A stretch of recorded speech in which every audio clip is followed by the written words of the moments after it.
चरणों में कोटि कोटि प्रणाम। महर्षि, आपकी कृपा से पिछले लगभग 3 वर्ष से सत्संग सुन रहे हैं। सत्संग से श्रद्धा विश्वास जागृत होता है, पर जैसे जैसे श्रद्धा विश्वास पुष्ट होने लगता है, विचलित करने वाली परिस्थितियां भी लगातार आ रही हैं। कल सत्संग में सुना कि शरणागत जब हम होते हैं और दीक्षा लेते हैं, हमारे करोड़ों जन्मों के अशुभ नष्ट हो जाते हैं। तो फिर इन परिस्थितियों को हम किस रूप में देखें महाराज जी? देखो, जब शरीर हमारा रचा गया था, उस समय हमारे जो अनंत जन्मों के कर्मों का गोदाम रखा है, उससे कुछ शुभ और अशुभ निकालकर इसकी रचना हो गई पहले से।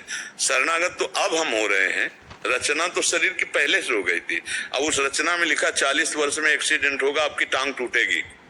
तो आप भक्ति करो या ना करो, आपकी टांग टूटेगी। 40 वर्ष की घटना में होगा। अब आप 30 वर्ष से शुरू कर दिए भक्ति, आप सोच रहे हैं कि फिर जब अनंत जन्मों के पाप नष्ट हो जाते हैं तो ये कौन से जन्म का पाप भोग रहे हैं? वो पहले से निश्चित किया हुआ। इसीलिए बड़े बड़े सिद्धों के भी शरीर में रोग देखे जाते हैं, कष्ट देखे जाते हैं। रामकृष्ण परमहंस जी के गले में कैंसर था, बड़े महापुरुषों के शरीरों में। तो चूंकि शरीर रचना के समय वो रच दिया गया है, अब भजन में इतनी ताकत होती कि वो मिटा दे। पर जैसे पुराने कपड़े से आपको नया कपड़ा मिल जाने पर संबंध नहीं रहता, पुराना कपड़ा फाड़ दिया जाए तो आपको परेशानी नहीं रहेगी। ऐसे ही जो उत्तम भजनानंदी संत हैं, वो अपने शरीर को पुराने कपड़े की तरह त्याग देते, तभी तो भजन की ऊंचाई में पहुंचे। तो शरीर के रोग को वो नष्ट कर सकते हैं, पर वो नष्ट नहीं करते, वो उसे भोग लेते हैं और भजन प्रताप से भगवान को प्राप्त कर लेते हैं। तो ये जो अभी आप लोगों ने भक्ति शुरू की है, ये आपकी अभी नई फसल है। लेकिन पुरानी फसल से जो हमारे शरीर में रचना रच दी गई, अब जैसे हम बाबा जी बने 13 वर्ष की अवस्था से, और हमारी किडनी में गर्भ से ही रोग था, पॉलिसिस्ट किडनी डिजीज जिसे कहते हैं, पॉलिसिस्ट किडनी। ये तो वंशानुगत रोग है। अब हमें क्या पता, 35 साल बाबा जी के बनने के बाद हमको वृंदावन में जब दर्द हुआ, जांच करे तो बोले पॉलिसिस्ट किडनी। अब भोगना पड़ रहा है। बाबा जी तो हम बचपन से हैं, लेकिन बाबा जी इस जन्म में हम बने, किसी जन्म का पाप कर्म का विधान गर्भ से ही रच दिया गया था कि माँ को ये रोग था और उसी गर्भ से हमको हुआ। और भी संतानों को भी है, और भी औरों को भी है, जो हमारे माँ के गर्भ में रहे उनके औरों के भी है। तो अब ये भोग हमारे पूर्व जन्म का है। अब हम कहते हैं हम तो भक्ति बचपन से कर रहे हैं, किडनी क्यों फेल कर दी गई? क्योंकि इस शरीर की रचना के समय पहले से ही वो रचा जा चुका है। भक्ति अब कर रहे हैं और रचना का पहले से विधान हो गया। तो हम लोग अब क्या करते हैं कि जैसे अभी भक्ति शुरू की और अभी प्रतिकूलताओं का नंबर आ गया, तो लगता है जब से भक्ति शुरू की तब से प्रतिकूलता शुरू हो गई। एक आदमी पाप कर रहा है और चकाचक आनंद उसके बढ़ता चला जा रहा है, क्योंकि उसके पुण्य का प्रताप चल रहा है। और जिस दिन ये पुण्य का प्रताप खत्म हुआ और ये पाप कर्म और पूर्व पाप कर्म मिले तो ब्लास्ट हो जाएगा, नष्ट हो जाएगा। ऐसे ही भक्त का, अब जैसे आप भक्ति शुरू किए हो, आपका पाप कर्म का हिसाब चला, अब आपको कदम कदम पे विपत्ति, तो लग रहा है भक्ति का फल क्या है, लेकिन चुपचाप सह लो। ये नवीन भक्ति का फल और पुराना पुण्य जब लागू होगा और दोनों मिश्रित होंगे, पाप नष्ट हो जाएगा, तो जय जयकार मच जाएगी, आनंद फैल जाएगा, चारों तरफ से अनुकूलता ही अनुकूलता दिखाई देगी। पर हम लोगों को ये ज्ञान ना होने के कारण हम लोग सोचते हैं कि वो पाप कर्म करता है, शराब पीता है, व्यभिचार करता है और बड़े मौज से रह रहा है। अब आप पूछो कि आपको भजन का फल क्या मिला, तो ये भजन का फल मिला कि हर विपरीत स्थिति में भी हम मुस्कुरा रहे हैं और हम हर समय प्रसन्न रहते हैं।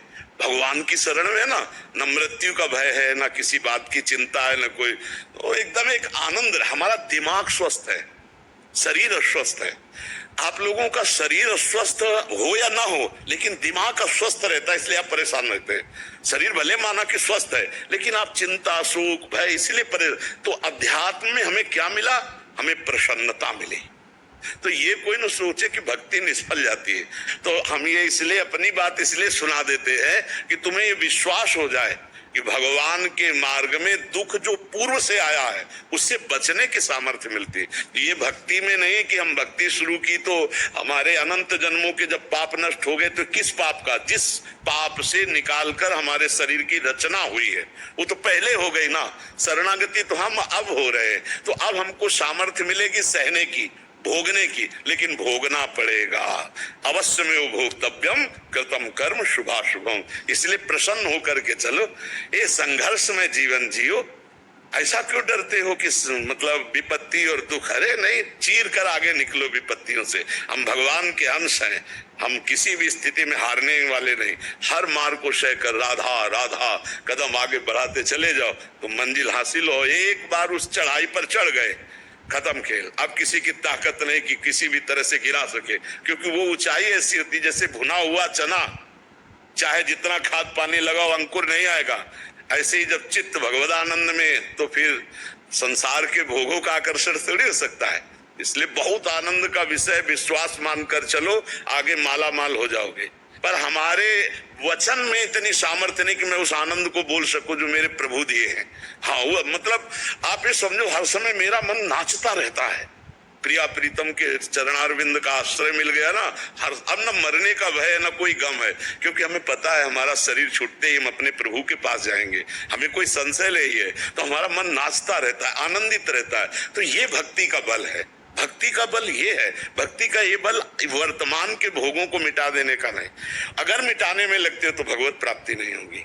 पैसा है, अगर इधर खर्चा कर दिया तो फिर आगे की यात्रा रुक जाएगी। इसीलिए बड़े बड़े संत भोग लेते हैं, मिटाते नहीं, क्योंकि ये तो नष्ट ही होगा, आज नहीं तो कल नष्ट हो जाएगा। भाई जिनकी किडनी नहीं खराब, क्या वो नहीं मरते क्या? जवान आदमी, कुछ मिनट में घटना घटती है, हार्ट दिल फेल हो जाता है, एक्सीडेंट हो जाता है, कोई घटना, तो ये तो मृत्यु लोक है, शरीर तो जाएगा ही। तो ज्ञान का मतलब है शरीर के राग से हटकर भगवान में चित्त जोड़ देना, ना कि शरीर के सुधार में बने रहना। इसलिए भक्ति को धोखा मत समझो, भक्ति को दुख देने वाली मत समझो। भक्ति तो आनंद प्रदान करने वाली, भगवान को अधीन करा लेने वाली। भगवान कहते अहम भक्त पराधीनो अशुतंत्र युद्ध, भगवान भक्त के अधीन हो गए। देखो, जहां अर्जुन की पादुका है वहां भगवान बैठे, सारथी बने रथी की। जहां आप सोचो, जिनके चरणों की रखने की चौकी को ब्रह्मा शंकर आदि नमस्कार करते, वो भगवान श्री कृष्ण कहाँ अपने भक्त के लिए कितना झुक सकते हैं। भगवान अहम भक्त पराधीन हूं, मैं भक्त के अधीन हो जाता हूं। तो भला ऐसी भक्ति प्राप्त करके हम दुखी हो सकते हैं? नहीं, कितना भी दुख दे, जितना कष्ट दोगे चुपचाप सहेंगे, किसी से ये नहीं कहेंगे कि भगवान हमको कष्ट दिए हैं। अब आप जैसा चाहो वैसा करो, आप चाहे सुखी रखो या दुखी रखो, हम आपको देखकर आनंदित रहेंगे। जो प्रेम का मार्ग है, अब व्यापार स्वार्थ वो बात अलग है कि हम आपसे प्यार करते हैं, आप हमें सुखी करो। नहीं नहीं नहीं, हम आपसे प्यार करते हैं। अगर आप दुख भी देते हो तो मेरे लिए वो प्रसाद रूप होगा। जो ही प्यारो करे सोई मोहि भावे, प्यारे जैसा चाहे वैसे मुझे रखो। तो इसलिए भक्ति का फल ये नहीं कोई सोचे कि मेरे जीवन में दुख ही नहीं आएगा। दुख आएगा, क्योंकि पहले से निश्चित हो चुका है दुख सहने की सामर्थ्य भक्ति देगी। एक दुख में कोई नाचे, ये केवल भक्त में होगा, दूसरी जगह नहीं होगा। श्रीवास जी महाराज के घर में चैतन्य महाप्रभु नृत्य कर रहे हैं और लड़का अकेला था, वो बीमार था। वो जे ही पधार गया तो दासी ने कीर्तन में आके कहा कि पुत्र पधार गया, उनका सांस मत लेना। महाप्रभु चैतन्य देव कीर्तन कर रहे हैं, अगर उनके कीर्तन में बाधा पड़ी तो फिर हम अशांत हो जाएं। और करताल लेकर खूब जोर जोर से नाचने लगे। महाप्रभु चैतन्य देव तो भगवान के अवतार हैं। तत्काल कीर्तन रुका और कहा कुछ बात हो गई क्या मेरे मन में? तो किसी ने बताया कि श्रीवास का पुत्र पधार गया। श्रीवास को देखा तो करताल लेकर नाच। तो उनका श्रीवास तुमने बताया नहीं कि पुत्र पधार गया? बोले प्रभु मुझे इतना आनंद हुआ कि आप स्वयं नृत्य कर रहे हो, जीवात्मा शरीर छोड़ रहा हो, सीधे श्री हरि को प्राप्त हुआ। इससे बढ़कर लाभ और क्या हो सकता है? और फिर नाचने लगे। अकेला पुत्र मरे और वो करताल लेकर नाचे, ये भक्ति देती है, ये भक्ति देती। दूसरे में सामर्थ्य नहीं, भक्ति का यही फल। कल एक भगत आए थे, बहुत दिनों से जुड़े हुए हैं, वकील हैं, उनका एक ही पुत्र था और अभी पधार गया। तो आके ये कह रहे थे कि आपको कैसे बताऊं, सत्संग ने मुझे कैसे बचाया, नाम जप ने मुझे कैसे बचाया। नहीं, ये दुख मैं नहीं झेल पा सकता था। मान लो बड़े वकील हैं और इसके बाद जितना अर्थ कमाया वो सब पुत्र के लिए, पुत्र चला गया, अब जीवन में क्या रह गया? फिर भी वो प्रसन्न है, फिर भी वो संतुष्ट है, क्योंकि वो भगवान के विधान को जान रहे हैं और सत्संग सुन रहे हैं। तो भक्ति हमें सहन करना सिखाती है, भक्ति हमें सहन करना सिखाती है। ये हमारे पूर्व जन्मों से जो निकला हुआ हिस्सा है वो है, और जो गोदाम जमा है उसमें आग लग जाएगी।